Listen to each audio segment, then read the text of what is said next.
যা উড়ে যা ইউটিউব চ্যানেলে আপনাদের স্বাগত জানাই।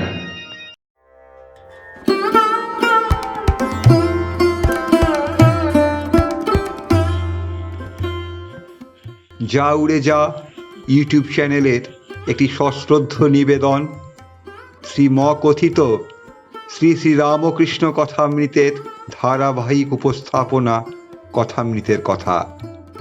আজ 11তম পর্ব। এই পর্বে ঠাকুর শ্রীরামকৃষ্ণ গৃহী ভক্তদের নানান প্রশ্নের উত্তর দিয়েছেন ছোট ছোট গল্পের মাধ্যমে। ভিডিওটি পুরোটা শুনুন, উপলব্ধি করুন ঠাকুরের অমৃত কথা।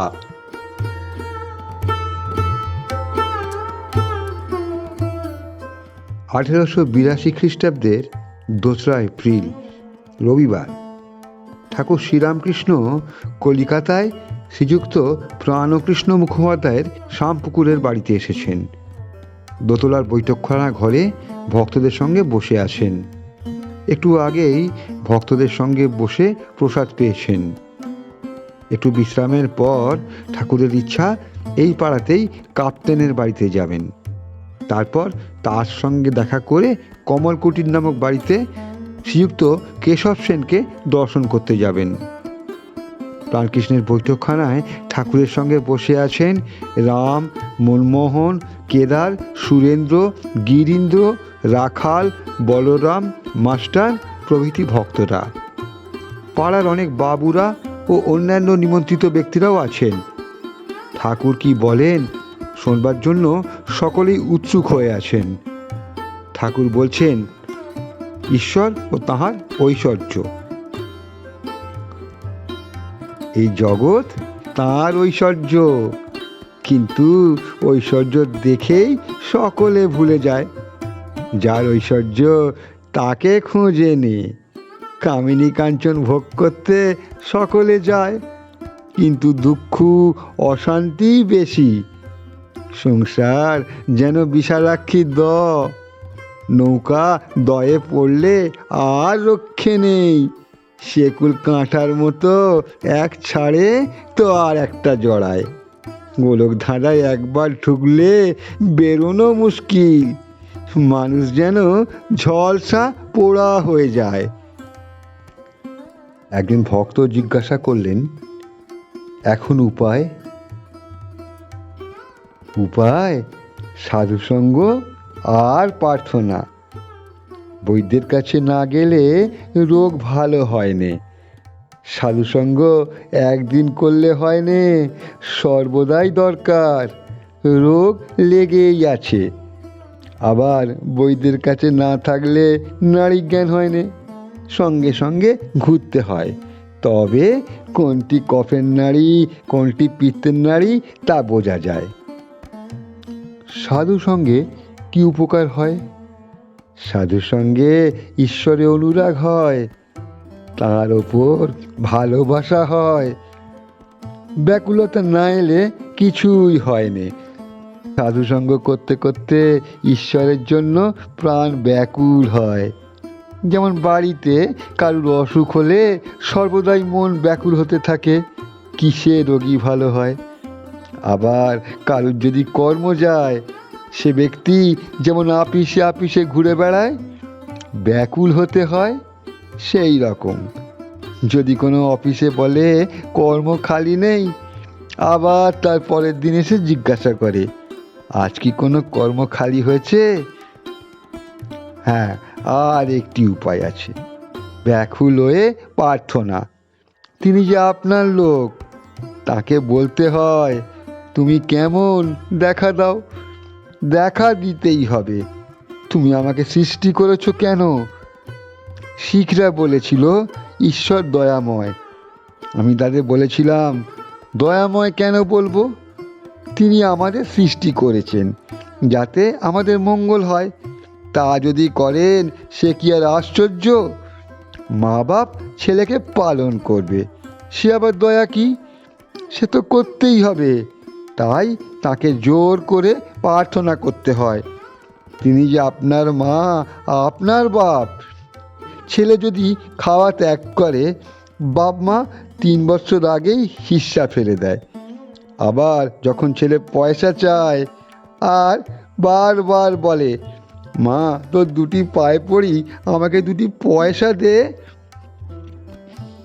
তখন মা বেজার হয়ে তার ব্যাকুলতা দেখে পয়সা ফেলে দেয়। সাধুসঙ্গ করলে আর একটি উপকার হয়, সৎ অসৎ বিচার। সৎ নিত্য পদার্থ অর্থাৎ ঈশ্বর, অসৎ অর্থাৎ অনিত্য। অসৎ পথে মন গেলেই বিচার করতে হয়। হাতি পরের কলা গাছ খেতে সুর বাড়ালে সেই সময় মাহুত ড্যাঙস মারে।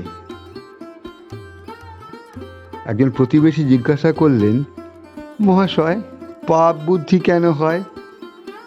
তার জগতে সকল রকম আছে, সাধু লোকও তিনি করেছেন, দুষ্ট লোকও তিনি করেছেন। সদ্বুদ্ধি তিনিই দেন, অসৎ বুদ্ধিও তিনিই দেন।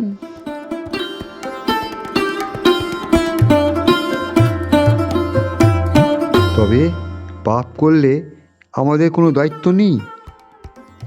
ঈশ্বরের নিয়ম যে পাপ করলে তার ফল পেতেই হবে। লঙ্কা খেলে আর ঝাল লাগবে নে। সেজবাবু বয়সকালে অনেক রকম করেছিল, তাই মৃত্যুর সময় নানা রকম অসুখ হলো। কম বয়সে এত টের পাওয়া যায় নে। কালী বাড়িতে ভোগ রাঁধবার সময় অনেক সুন্দরী কাঠ থাকে। ভিজে কাঠ প্রথমটা বেশ জ্বলে যায়, তখন ভিতরে যে জল আছে তার টেরটি পাওয়া যায়নি। কাঠটা পোড়া শেষ হলে যত জল পেছনে ঠেলে আসে ফ্যাঁচ ফোঁচ করে উনুন নিভিয়ে দেয়। তাই কাম, ক্রোধ, লোভ এসব থেকে সাবধান হতে হয়। দেখো না, হনুমান ক্রোধ করে লঙ্কা দগ্ধ করেছিল। শেষে মনে পড়ল অশোক বনে সীতা আছেন, তখন ছটফট করতে লাগলো পাছে সীতার কিছু হয়। তবে ঈশ্বর দুষ্ট লোক করলেন কেন? তাঁর ইচ্ছা, তাঁর লীলা। তাঁর মায়াতে বিদ্যেও আছে, অবিদ্যেও আছে। অন্ধকারেরও প্রয়োজন আছে। অন্ধকার থাকলে আলোর আরও মহিমা প্রকাশ হয়। কাম, ক্রোধ, লোভ খারাপ জিনিস বটে, তবে তিনি দিয়েছেন কেন? মহৎ লোক তয়ের করবেন বলে। ইন্দ্রিয় জয় করলে মহৎ হয়। জিতেন্দ্রিয় কি না করতে পারে, ঈশ্বর লাভ পর্যন্ত তাঁর কৃপায় করতে পারে। আবার অন্যদিকে দেখো, কাম থেকে তাঁর সৃষ্টির লীলা চলেছে। দুষ্ট লোকেরও দরকার আছে। একটি তালুকের প্রজারা বড়ই দুর্দান্ত হয়েছিল, তখন গোলক চৌধুরীকে পাঠিয়ে দেওয়া হলো। তার নামে প্রজারা কাঁপতে লাগলো। এত কঠোর শাসন সবই দরকার। সীতে বললে, রাম, অযোধ্যায় সব অট্টালিকা হতো তো বেশ হতো, অনেক বাড়ি দেখছি ভাঙা পুরনো। রাম বললে, সীতা, সব বাড়ি সুন্দর থাকলে মিস্ত্রিরা কি করবে? ঈশ্বর সব রকম করেছেন, ভালো গাছ, বিষ গাছ, আবার আগাছাও করেছেন।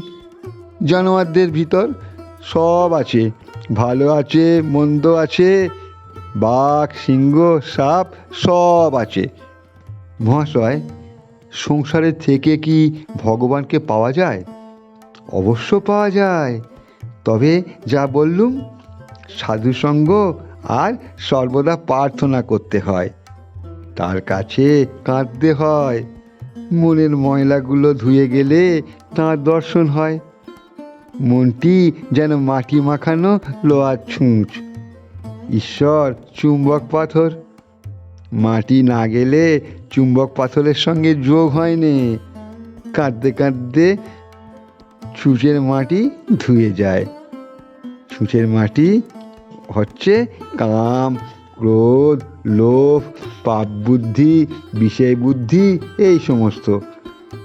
মাটি ধুয়ে গেলেই ছুঁচকে চুম্বক পাথরে টেনে নেবে, অর্থাৎ ঈশ্বর দর্শন হবে। চিত্তশুদ্ধি হলে তবে তাকে লাভ করা যায়। জ্বর হয়েছে, দেহেতে রস অনেক রয়েছে, তাতে কুইনাইন কি কাজ হবে? সংসারে হবে না কেন? ওই সাধু সঙ্গ, কেঁদে কেঁদে প্রার্থনা, মাঝে মাঝে নির্জনে বাস। একটু বেড়া না দিলে ফুটপাথের চারা গাছ ছাগল গরুতে খেয়ে ফেলে। যারা সংসারে আছেন তাহলে তাদেরও হবে, সকলেরই মুক্তি হবে। তবে গুরুর উপদেশ অনুসারে চলতে হয়। বাঁকা পথে গেলে ফিরে আসে কষ্ট হবে। মুক্তি অনেক দেরিতে হয়, হয়তো এ জন্মেও হলো না, আবার হয়তো অনেক জন্মের পর হলো। জানকাদি সংসারেও কর্ম করেছিলেন, ঈশ্বরকে মাথায় রেখে কাজ করতেন। নিত্য কি যেমন মাথায় বাসন করে নাচে, আর পশ্চিমের মেয়েদের দেখনি, মাথায় জলের ঘড়া, হাসতে হাসতে কথা কইতে কইতে যাচ্ছে। গুরুর উপদেশ বললেন, গুরু কেমন করে পাবো? যে সে লোক গুরু হতে পারেনি, বাহাদুরি কাঠ নিজেও ভেসে চলে যায়, অনেক জীবজন্তু চড়েও যেতে পারে। হাওয়াতে কাঠের উপর চললে কাঠও ডুবে যায়, সেও ডুবে যায়। তাই ঈশ্বর যুগে যুগে লোকশিক্ষার জন্য নিজে গুরুরূপে অবতীর্ণ হন। সচ্চিদানন্দই গুরু। জ্ঞান কাকে বলে? আর আমি কে? ঈশ্বরই কর্তা, আর সব অকর্তা। এর নাম জ্ঞান। আমি অকর্তা, তার হাতের যন্ত্র। তাই আমি বলি, মা তুমি যন্ত্রী, আমি যন্ত্র। তুমি ঘরণী, আমি ঘর। আমি গাড়ি, তুমি ইঞ্জিনিয়ার। যেমন চালাও তেমনি চলি, যেমন করাও তেমনি করি, যেমন বলাও তেমনি বলি। না অহং না অহং, তুহু তুহু।